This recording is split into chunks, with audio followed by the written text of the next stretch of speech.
Andy's Auto Care Plus. Yeah, I'm on location getting ready to do a rinseless wash on this Dodge Hellcat.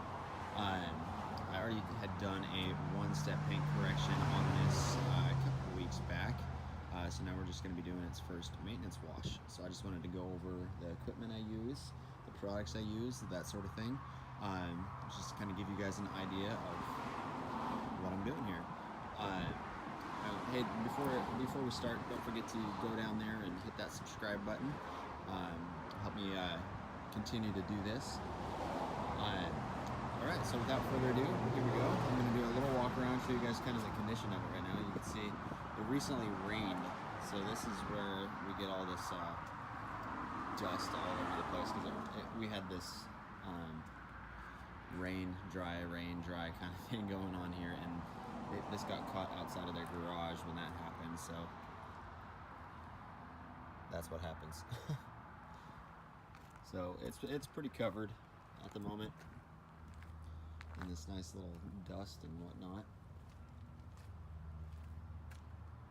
But just beautiful car.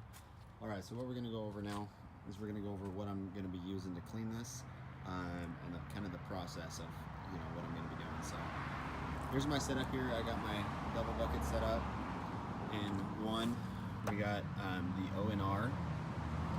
Actually, I'm going to be dumping this out because this was from the last car I just did a little bit ago. I'm going to be using the O&R wash and wax. In this bucket, the way I do this one is my tire bucket. I got this set up with just water and my tire brushes and whatnot. I got some super clean right here. This is straight. I also have a 10-to-1 that I use for super clean. So there's that. So we're going to be doing the rinseless wash. I got my waffle weave towel set up here. This is my plush microfiber that I use for, we're right next to our road. I got my plush microfiber for doing the glass and whatnot. And then we're going to be topping it off with some bead maker at the very end. So to just keep it looking good. These are my drying towels for the rims. This is going to be for applying bead maker. So, alright guys, I'll come back with a picture at the end. Hopefully the video quality is not too bad. It's a little bit loud because I'm right next to a highway, like I said, but just a little bit more glimpse of what I'm dealing with on this thing. A little bit of rubber on there from spinning those tires. Anyway guys, hope you guys liked the video.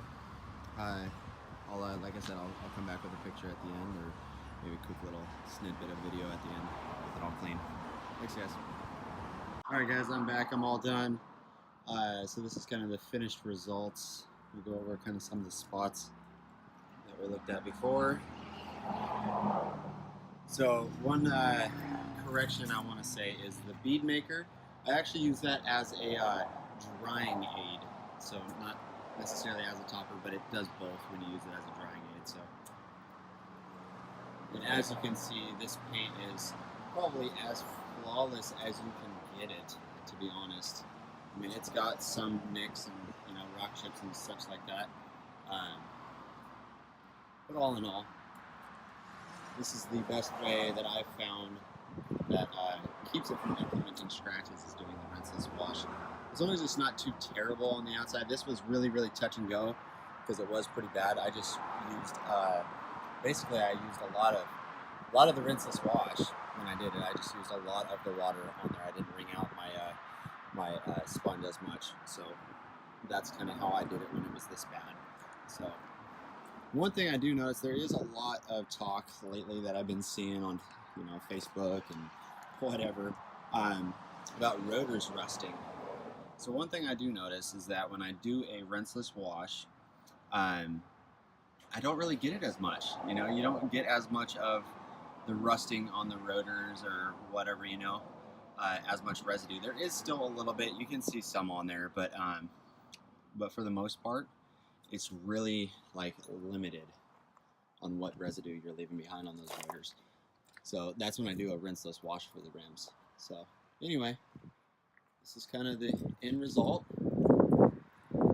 So hey, thanks for watching. Hey, once again, if you didn't subscribe yet, go ahead and subscribe and stay tuned for more videos. I'll do some more of these on the fly videos where I'm out at a customer's place.